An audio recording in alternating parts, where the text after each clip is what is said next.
constellation d'Air France, nous avons découvert la baie de Hong Kong et Hong Kong même.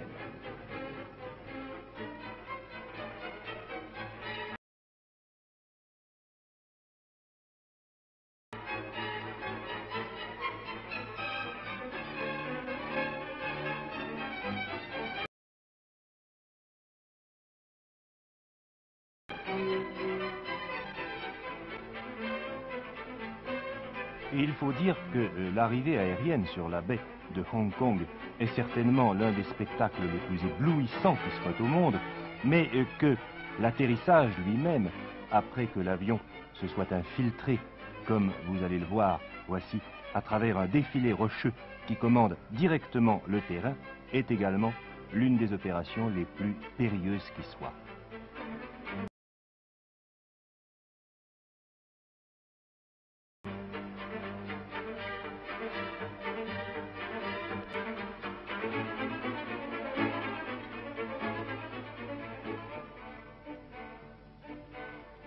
En voyant arriver ces autobus à 2 étages, dont je précise qu'il en est besoin qu'ils sont de couleur écarlate, vous pourriez croire à juste titre que nous nous trouvons en quelques banlieues londoniennes. En réalité, nous sommes à Kowloon, que vous avez vu tout à l'heure sur la carte, c'est-à-dire que nous sommes encore sur le continent asiatique, très exactement à l'embarcadère de Kowloon, où chaque jour des centaines de milliers de personnes affluent de toutes les manières, comme vous le voyez, pour prendre le ferryboat, le Star Ferry, ainsi que nous allons le faire d'ailleurs, et gagner ensuite l'île de Hong Kong.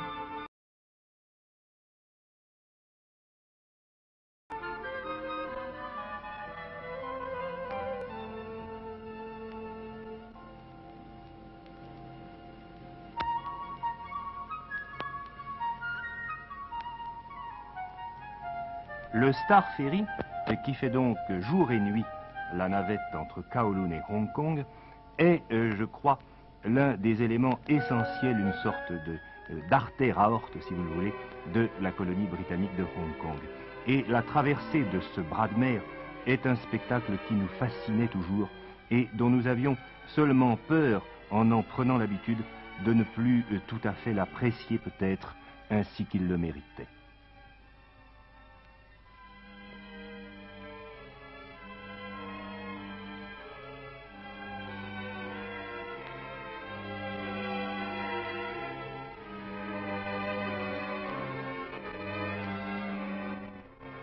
Et voici le rocher de Hong Kong, au flanc duquel est construite la ville de Victoria, capitale de la colonie, où nous allons débarquer dans un instant.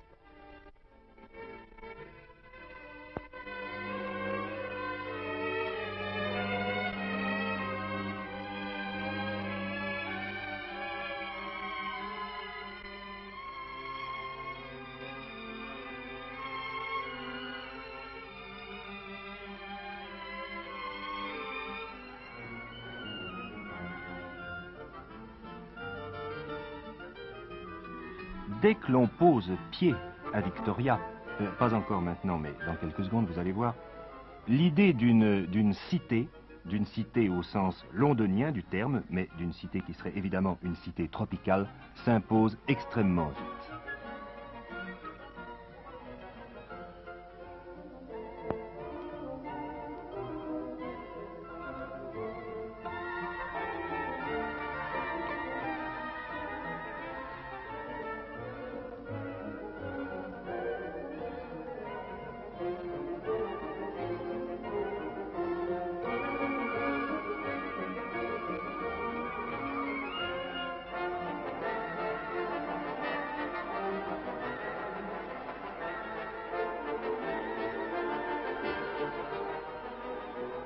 À Victoria, l'industrie bancaire fait partie, si l'on peut dire, du folklore local. Et même si à côté de la Hong Kong and Shanghai Banking Corporation, support numéro 1 de la puissance financière britannique en Extrême-Orient, se trouve précisément le siège de la très communiste Banque de Chine, un tel voisinage ne surprend plus personne à Hong Kong. Tout ce qu'on lui demande est de rapporter un maximum de livres et un maximum de dollars aux caisses de la colonie. Les relations avec la Chine communiste n'étaient pas pour l'Angleterre une question de principe, mais une simple question pratique.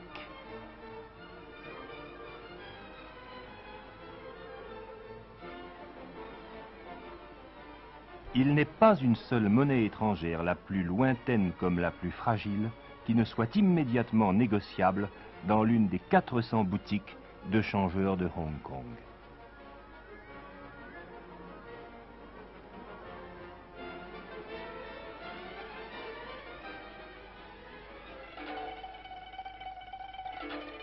Mais à présent, nous pénétrons dans la vraie ville chinoise de Victoria.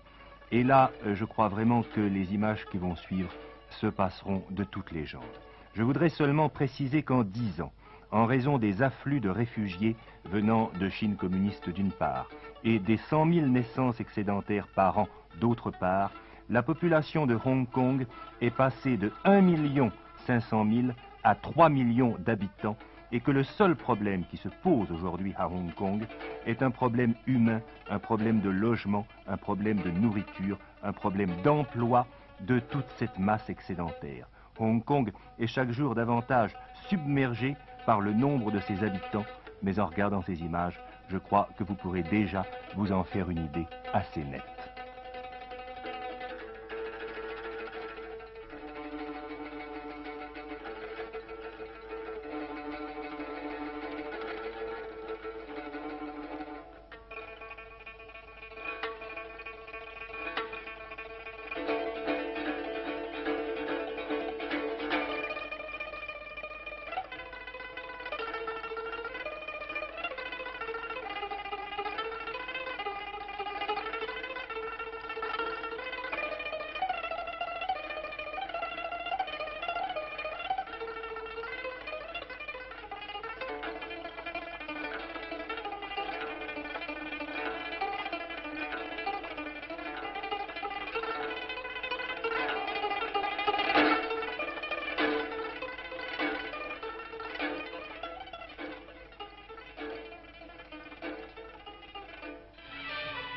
Je vous ai parlé tout à l'heure des 100 000 naissances excédentaires, mais voici tout de même un spectacle très familier des rues de Hong Kong, c'est-à-dire un enterrement chinois.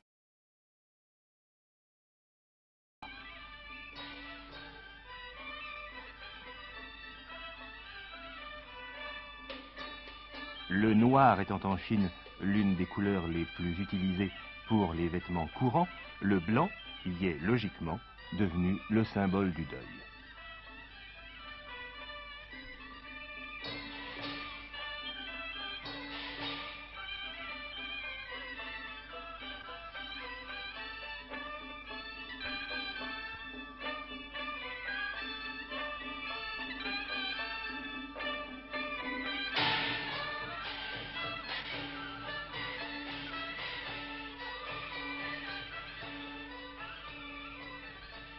Le marché aux puces de Hong Kong, et croyez bien que ce terme n'est pas seulement symbolique, sera ce soir l'une de nos dernières haltes.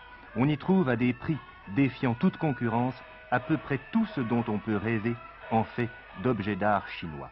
Ce marché est aussi quelquefois appelé le marché des voleurs, les objets qui vous y sont offerts provenant tous plus ou moins de vols pratiqués sur une petite ou sur une grande échelle, ce qui explique en partie d'ailleurs leur prix exceptionnellement avantageux. Et nous passons à présent aux marchands de serpents qui forment une corporation très importante de Hong Kong, car le fiel de certains serpents sert non seulement à fabriquer des produits pharmaceutiques chinois, mais également des condiments non moins chinois qui font la joie des palais avertis.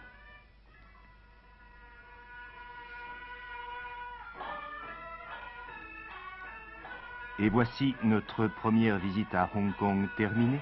Nous redescendons maintenant vers la cité de Victoria. Après-demain, nous traverserons la baie et nous vous emmènerons alors à travers les villages lacustres de l'île, puis sur le continent et jusqu'à la frontière avec la Chine communiste.